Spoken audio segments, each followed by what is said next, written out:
Welcome to our weekly update on Polish politics. We come to you every Monday with all the headline news from Poland in the area of politics. If you would like to stay up to date, make sure to subscribe or to follow me. Now let's jump right into our headline news for this week. The rise of Polska 2050, or Poland 2050 as we usually refer to it on this channel. Poland 2050 is the new political movement and soon to be political party established by Szymon Hołownia. Szymon Hołownia, the former presidential candidate in the 2020 presidential race in Poland, that has received nearly 3 million votes in the first round of these elections back in June this year. No matter which poll you look at, one thing is clear. The political party and the political movement that's on the rise, that's gaining support across Poland, is Poland 2050. We had a poll from Okulat Press that had PiS at 29%, the Civic Platform at 23%, and Poland 2050 at 20%. Just to recap, 29, 23, 20. And we had another poll run by politycy.pl that had PiS at 28, PO, so the Civic Platform, at 24, and Polska 2050, so Poland 2050, at 22%. A virtual tie between the Civic Platform and Poland 2050. Now, what does this mean? First of all, it opens millions of Polish citizens to the message that both Szymon Hołownia and Poland 2050 is sharing across the country, is airing across the country. A message of let's work together, let's join forces to confront all the actual challenges and issues that people across Poland are facing every day. Issues like transportation, issues like lack of proper civil services, issues like the existential threat to mankind, which is obviously the climate change or the global warming. Those issues are not addressed properly by our current government, and unfortunately, in recent years, political movements that have embraced changing this, that have embraced working on the issues that matter to the everyday life of Polish citizens, have not seen sufficient support in the polls and in elections. Now, for the first time in many years, there's an actual hope that this will change. Here's why. As you saw, there's a virtual tie between a Civic Platform and Poland 2050. What does this mean? Remember that the Civic Platform has been running on the following slogan for many years. We are the strongest opposition party. Vote for us because we are the strongest. If you vote for us, we will keep PiS away from power. This is the message that PO has been airing and has been communicating for many, many years. They have left behind any conceptual discussions or forward-looking proposals when it comes to their political program. They don't even have a current political program. That's how far they dissolved when it comes to intellectual work.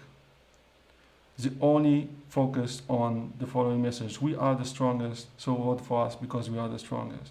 And those posts show that very soon they will not be the strongest opposition party anymore.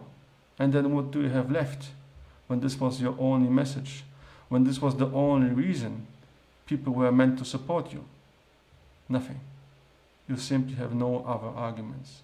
So the minute Poland 2050 will overtake the Civic Platform in the polls, we will certainly see a sharp decline of support for the civic platform, and an even stronger increase and even stronger acceleration of the rise of Poland 2050.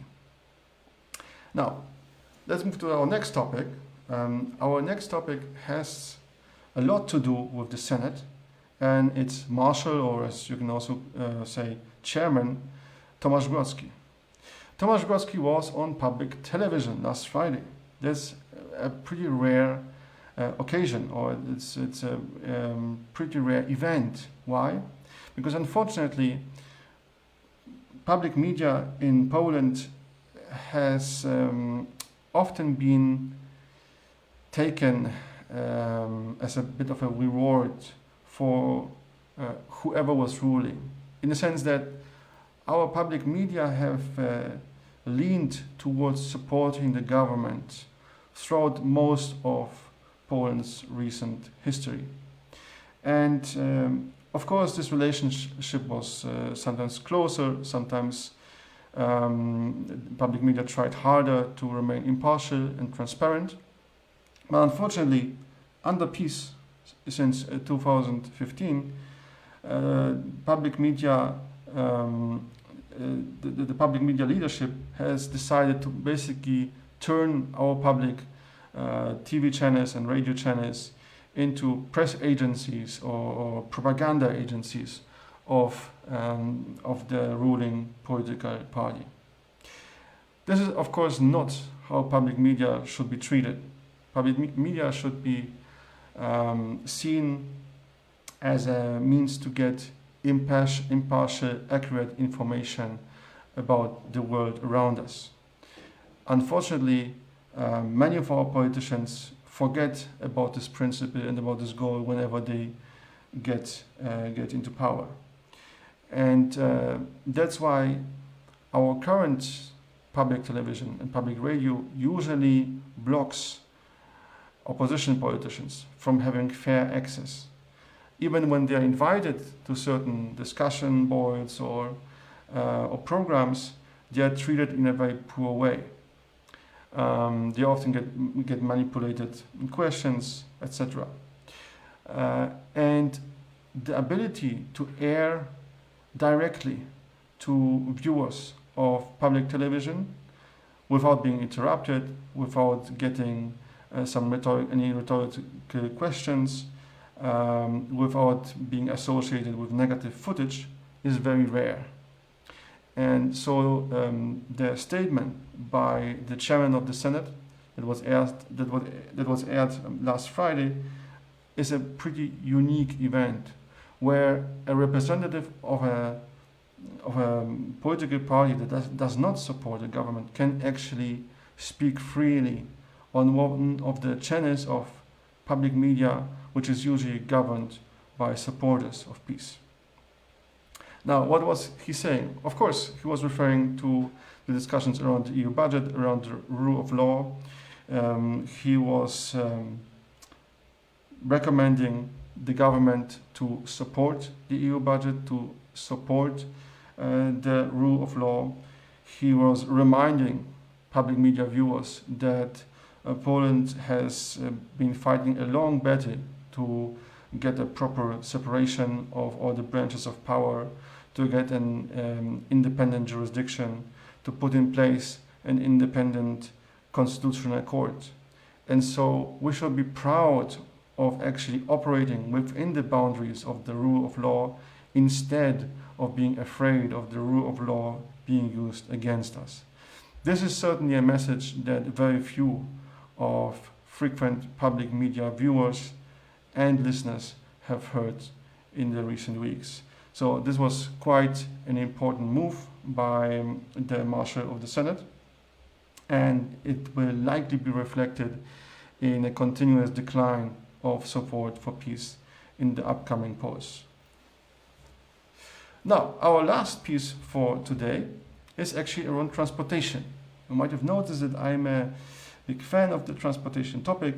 I'm pretty active when it comes to this area in terms of my work as as a media creator, there's a chance that Poland will cease to be the last country, the last and only country that allows cars to be driven with a speed of up to 60 kilometers an hour in urban areas. Right now, during the night time, you can drive your car at a speed of up to 60 kilometers an hour in urban areas. The 50 kilometers an hour restriction is only applied during the daytime, which I know sounds crazy because it's at night when it's harder to drive, because it's harder to see anything, you're more tired, etc. But unfortunately, this very illogical law has been put in place many years ago, and many activists have been fighting to change that, to finally implement a uniform speed limit of 50 kilometers an hour in urban areas throughout the day. And one of the proposals to change the driving regulations in Poland that has been proposed by the government last week is actually to finally implement the 50 kilometers an hour speed limit in all urban areas across the country. This will certainly improve the safety, especially the safety of pedestrians. So I definitely look forward to the government implementing this, and hopefully they will also implement other measures associated with traffic safety, because Poland is one of the least safe countries to drive in, and it's particularly dangerous for pedestrians. So any measures taken definitely deserves our support. Thank you so much for today. If you have any comments, if you have any suggestions on what we should cover in the future, or any statements on some of the topics that we covered in the past, please leave them in the notes section, in the comment section. We are definitely looking forward a lot to hearing from you. Thanks so much again, and see you next time.